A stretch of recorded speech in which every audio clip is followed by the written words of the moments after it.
need to know who is the best fighter in the world. So both guys is best fighters now. So I will be happy to watch. How do you feel like that goes down? Like what? I know you. Like what? I know you're training nonstop. You haven't stopped. I'm just going there, take him down, and just TKO him with my elbows and stop the fight. First round, second round. First round. Nice. After capturing the middleweight championship, Hamzat Chimaev voiced his interest in seeing a showdown between Arman Tsarukyan and Ilia Topuria in 2025. Sharing his thoughts on the matchup, Chimaev said it's a fight that needs to happen this year, calling it an exciting clash for both men. He highlighted Arman's dominant wrestling and Ilia's elite striking, noting that fans deserve to see who truly stands as the best in the world. As a friend to both fighters, Chimaev added that he would be thrilled to watch them test each other inside the octagon. You're friends with Ilia too. And, you know, you're friends with Arman. Do you see them fighting this year? I hope so. It's a good fight for the both guys. So fighting is, you need to know who is the best fighter in the world. So both guys is best fighters now. So I will be happy to watch that fight. It's a crazy fight. Arman is moves, like, he has a good teach, good wrestling, and the other guy has a good jiu-jitsu, good puncher, you know. So it would be cool to watch that fight. On the other hand, Paddy Pimblett weighed in on Arman Tsarukyan during his UFC 319 reaction video, claiming that Arman was simply chasing attention following Hamzat Chimaev's title victory. Pimblett joked that Arman seemed desperate to stay in front of the cameras, suggesting that his callouts were more about gaining visibility than securing a genuine opportunity. I knew there's no other way to say it, lad. Hamzat won that fight. That's at least 50-44, 50-43. That was a one-sided beatdown. And doing his best to get as much screen time as he can while he's making the closest that tool comes to touching it. However, Arman Tsarukyan opened up about his close bond with Hamzat Chimaev, sharing that their friendship has grown stronger over the past year as they train and push each other every day. He explained that they support one another both inside and outside the gym and that he wants nothing more than to see Hamzat succeed as champion.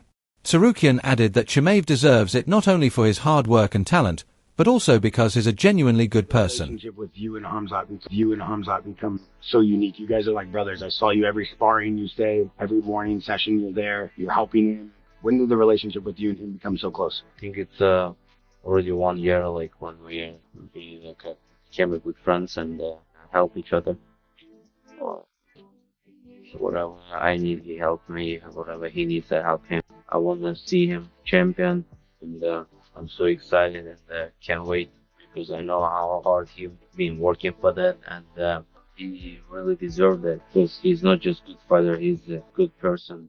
Meanwhile, Paddy Pimblett also took shots at several names in the lightweight division. He mocked Arman Tsarukyan for putting money on the table to secure a fight, claiming it made him look desperate. Pimblett then shifted his focus to Ilia Topuria, acknowledging that the rankings might not fully favor him yet but insisting that it's still the matchup he wants. He didn't stop there. Pimblett also criticized Dan Hooker, saying the Kiwi's recent remarks cost him respect and dismissing him in blunt fashion. This weekend was who you're fighting, when are you fighting earlier, I have no idea. Hopefully it is going to be me versus Chirizona. And I think that's what all the Americans want, because every American I bump into keeps saying, when are you going to smack that sausage's head up? I'm hoping that gets sorted, but I understand that I am ranked 9 or something, so other people probably are more deserving, but Posh Boy definitely isn't. Little rich boy Arman, showing how desperate he is, offering him £1 million to fight him. Little rich baby, trying to pay the way out of things. That's why he quit, and he was making weight in a bath like a little bitch. Arman's irrelevant, no one cares about him. As I always say, I've got nothing but respect for Justin, but I keep seeing in interviews him saying he doesn't want to fight me. I think the only fighter makes me and Ilia. Seen Dan Hooker talking shit today as well. I used to like Dan Hooker, now you can eat shit. Arman Tsarukyan doubled down on his push for a title fight by daring Ilia Topuria to back up his words with actions. He boldly declared that he was willing to bet $500,000 on himself, showcasing just how confident he is in defeating the champion. Tsarukyan emphasized that the offer wasn't about trash talk, but rather a demonstration of his belief in his own skills, insisting the only true way to settle the debate was to face each other inside the octagon. You gotta give me this fight because I'm the next UFC champion. It's my belt. Everybody talks about Ilia striking. Everybody says that Ilia is something they've never seen before. But I feel you're the same way. You have striking, you have ground game, you have wrestling, you have kicking. You have everything it takes to out-counter everything Ilia throws at you.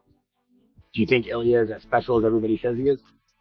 He has just one special thing. It's a boxing. That's all. It's not boxing, it's MMA.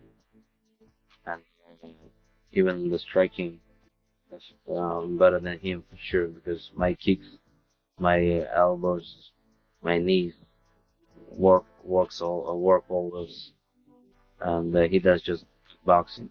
They can wrestle as well. So I just can't wait, to show everybody like what's my level, because I've been improving myself every day. Arman Tsarukyan also voiced doubts about Ilia Topuria's ability to handle the division's elite. He argued that Ilia relies too much on his boxing and hasn't yet demonstrated the full versatility required at the highest level. In contrast, Tsarukyan emphasized his own blend of wrestling, grappling, and diverse striking, claiming that his well-rounded skill set makes him the more complete fighter. No big bets from your own pockets? No, I can put the bets. I can put like a $500,000 if he beat me. If I beat him, he's gonna give me $500,000. So I can put it that. Okay, so he's willing to make handshake bets. If he wants to make that, so I'm down, and we can shake hand fight. If I lose, I'll give him $500,000. If I beat him, he's gonna give me $500,000. Arman Tsarukyan went a step further by breaking down how he would approach a fight with Ilia Topuria. Rather than engaging in a striking battle, he explained that the key would be to smother Topuria with relentless pressure and force him into draining grappling exchanges. Tsarukyan argued that Ilia struggles to sustain his energy in scrambles, and disrupting his rhythm early would expose those weaknesses. For him, the smartest strategy wouldn't be a punch-for-punch duel, but a grinding fight designed to wear Topuria down from the opening bell. You see the holes in Ilia's game, because Ilia looks like most people, if you're just watching him now, you think he's a striker, but he came into MMA as a grappler. But what are the holes you see in his game? I'm curious. I mean, he's a good striker. Not good striker, he's a good boxer. But, I feel like myself, I'm a better like MMA fighter than him, because I have more. I'm more skilled than him. I got good kicks, knees, like wrestling setup. Boxing is wrestling against the cage, grappling, everything. He has just good. He has good boxing. However, Ilia Topuria has dismissed the idea of defending his title against Arman Tsarukyan. He argued that Tsarukyan hasn't earned the opportunity and even questioned whether Arman can consistently make it to fight night. Topuria made it clear he has no interest in the matchup, going so far as to say he would rather vacate the belt than defend it against Tsarukyan. Like you gotta just keep pressure him, take him down, make him tired, because he gets out so fast with the ref. If you're just gonna stay and try to box him, it's not gonna work, because it's his pace, and you gotta break it. You gotta make him tired. Like if you watch like fights where he wrestled, he got tired and so fast, and that's why we gotta make that scramble. Meanwhile, several UFC pros criticized Ilia Topuria for his remarks. Michael Bisping and Paul Felder were not impressed with Topuria's decision to dismiss Arman Tsarukyan.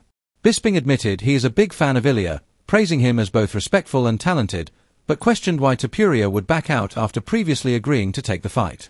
Felder was even more blunt, calling out champions who focus only on chasing big-money fights.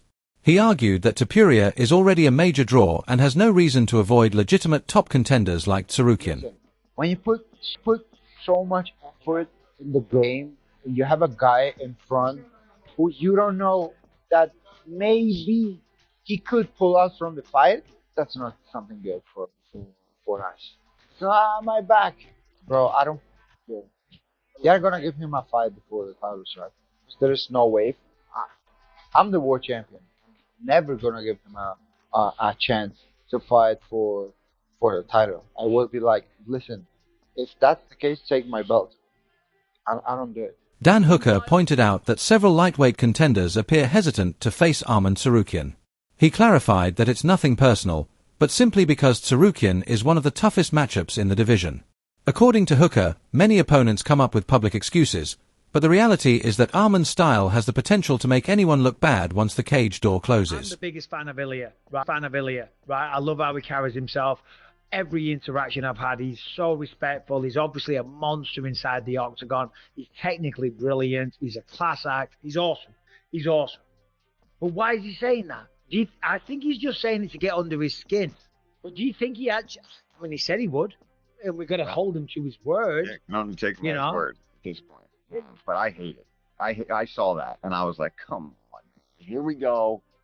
Here we go again. Now you got a champion who's just looking for the biggest thing. And it's like, look, the UFC is not going to try to put you in a position that's not going to be a big thing. And I think you're getting into a position, Ilia, where you are the thing. They don't need the other guy to necessarily be the thing. You're the guy that people want to see. So you could be fighting some kid they put